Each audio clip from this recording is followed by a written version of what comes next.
Местив во соседниот агол од студиото, каде што вообичаено ние си ги пречекуваме гостите и веќе од рано наутро ви најавив која е нашата прва гостинка, дека со нас денеска ќе биде храбрата Доротеја Боцевска, која што е првата млада дама која што зема обука за пилот и веќе пилотира со мали авиони кои што ја прават неа многу срекна. Доротеја, добре ни дојде во утринската на Алфа и се радувам што ова утро ќе летаме заедно.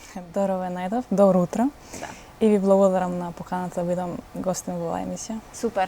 Велат дека, јас барем така си мислам и така имам слушнато, дека за да леташ вистински помеѓу облаците, треба прво да научиш да леташ во мислите. Од кога ти леташе во мислите и дали беше ова твое летање желба од многу мала или ти дојде некако спонтано, природно ти се наметна? Желба од многу мала.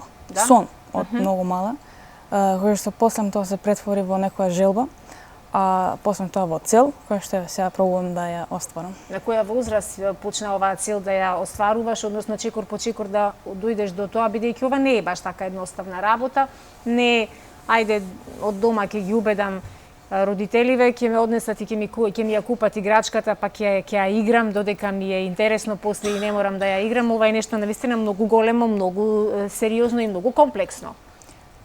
Така е, да. Ова го почнав на 23 години, сега 25, така да не бев ни многу мала, ни многу стара, така мислам дека тоа е негде. Океј возраст за... Каков авион управуваш? Ултралесен. Ултралесен. Што значи тоа ултралесен? Колку е лесен? По некои 100 килограми. Го управуваме двајца, нели, јас и мојот инструктор. И тоа е да. Имаше ли страв? Го има ли се уште? Како го надминуваш? Што се случува таму некаде горе над облаците? Не, страв не. Мислам, не би се запишувала да бидам пилот и дучам за пилот, да го имам некаков страв. Напротив, мислам дека со летањето ги победив и оние стравови кои што и не беа поврзани со летање. Така да, не. Колку е важна предходната подготовка, теоретската подготовка пред практично да влезеш во авион и да почнеш тоа да го спроведуваш на дело? Па, најважна. Бидејќи мора да знаете некои основни работи пред да се качите во леталото и пред да го полетате тоа. Не може да влезете во авион само... Сум чула од пријатели кои што ја имаат истава пасија како тебе, дека овие ултралесни авиони се направени и така се конструирани да имаат комплетно потполна безбедна и заштита во случај на некој несакан момент. Да, во овие авиони имаме падобран, но не е за нас, туку за целиот авион, така да во случај, не дај Боже, се случи нешто недобро, се отвара падобранот и авион слетува. Така, значи само се активира копчето за слетување? Не е само. Не е само тоа? Ние го активираме по потреба. Сега не дај Боже да е таа ситуација, но ние го активираме. Така. Обуката за пилот се уште трае? Во теке, во процедура, какви дозволи за летање досега поседуваш? Не поседувам се уште. Уште сум на почетокот, уште учам за пилот, така и не сум пилот, јас сум студент пилот. Добро. Колку нивоа тогаш има до... Па тоа се зависи од поединецот. Еве сега ако направиме споредба со една пирамида, јас сум на тоа најниско ниво на пирамидата, највисокото би била целта која што сами би си ја поставиле. Тоа може да биде комерцијален пилот, може да биде воен пилот, пилот инструктор или некој што се само за хоби па земаат спортска лиценција, стануваат само како. Во едно твое интервју прочитав некаде дека не леташ баш секој ден и не леташ баш секоја седмица. Во денови и периоди кога си многу имаш напорен, стресен период, немаш доволно концентрација да леташ. Колку битна е концентрацијата, одмореноста, наспаноста, исхраната и нашата енергетска кондиција? Психофизичката подготвеност е многу битна во оваа професија.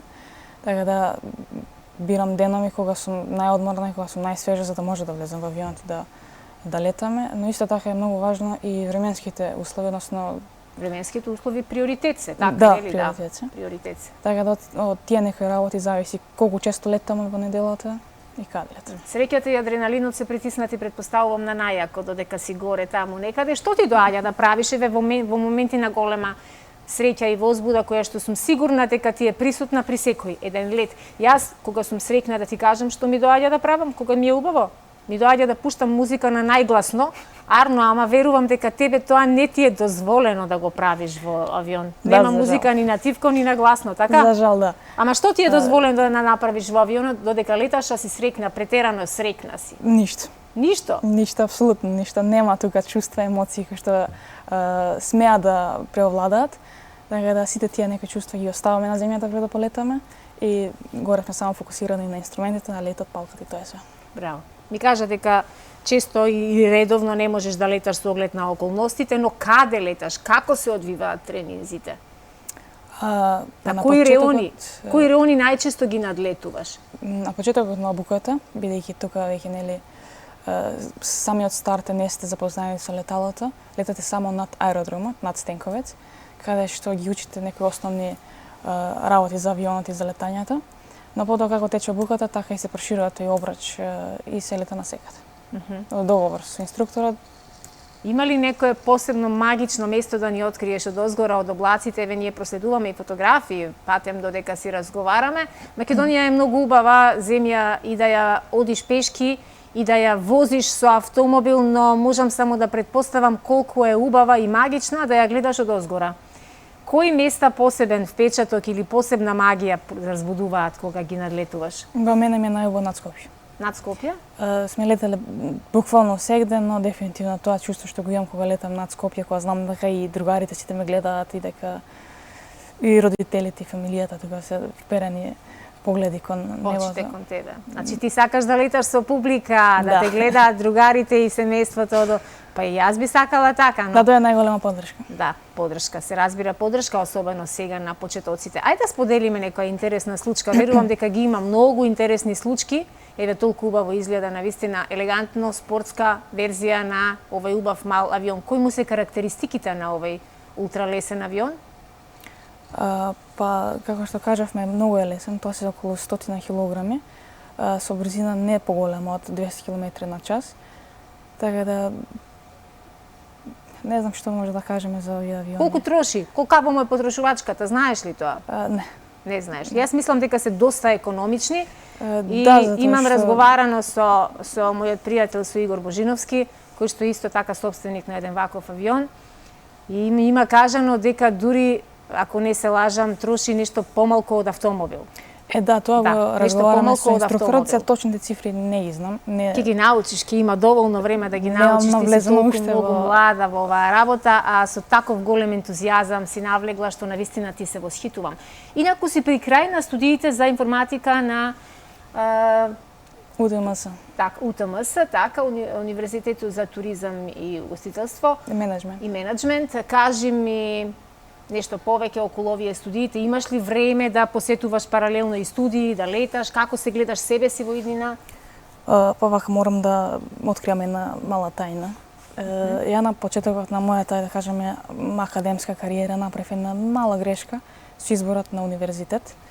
Не со факултет, значи факултетот самиот старт ми беше информатика и знае дека таа цел.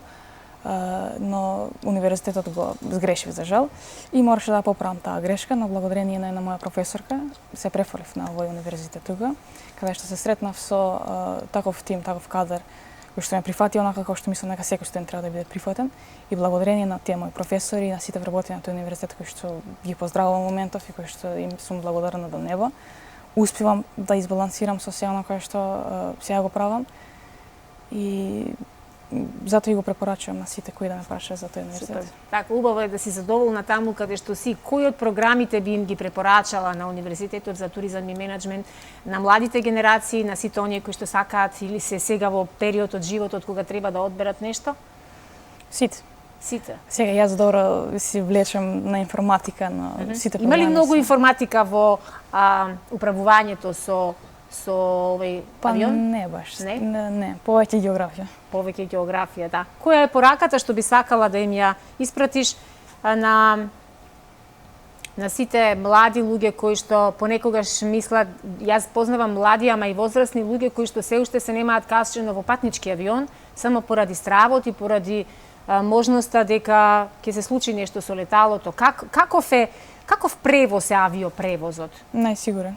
Најсигурен е и не знам зашто би се плашеле кога тоа е толку многу проверено, контролирано, да посигурно од било кој друг превоз. Запознали, благодарение на оваа работа, запознали доста девојчиња, жени кои што пилотираат и кои што се во оваа пасија, во оваа љубов, или се уште си една од малкуте на овие простори? За жал, да. Кој е твојот сон? Каде би сакала да се видиш себе си во иднина? Па целта ми беше да работам во некоја вселенска агенција кога ќе завршам факултетот, но сега кога влегов светот на авиацијата, така љубовта ми станува се поголема и поголема ден во ден за летањето, така да не знам, плановите ми се менуваат. Така. Кажи ми, дали влијае облачното време, врнежливото време, снегот, дали влијаат на условите, на приликите, дали ќе имаш денеска летање или не, и дали, еве да речеме, луѓето се плашат зимно време да патуваат со обичен авион, со авиосообраќајот, и секогаш велат јас одбирам да летам после април месец. Па добро, секогаш има ли поврзаност некаква со тоа? Иако знаеме дека по аеродромите ширум светот слетуваат и полетуваат секоја секунда авиони, така? Така е, но кога се прашање овие малечки авиони, ултралесни авиони, да, временските прилики, односно неприлики се од клучна важност, но за тие големи комерцијални авиони не толку. Не толку. Одлично, Доротеја, мене ми е многу драго што ова утро споделивме вакви убави информации. Драго ми е што споделивме дел од твојата голема љубов од летањето. Верувам дека те гледа и пријателите, иако може би е рано за нив, и семејството. Ги поздравувам сите оние кои што те поддржуваат, ги поздравувам сите на Универзитетот за туризам и менеджмент, каде што ти се пронајде себе си, каде што се реализира себе си, каде што си задоволна. Секој млад човек треба да го надградува своето образование и да биде среќен во таа средина. Посакувам уште многу успеси да читаме за тебе, не само што го освои небото, туку да ја освоиш и вселената во вистинска смисла, па да доаѓаш вака и да ни раскажуваш, а некогаш можеш и да не летнеш.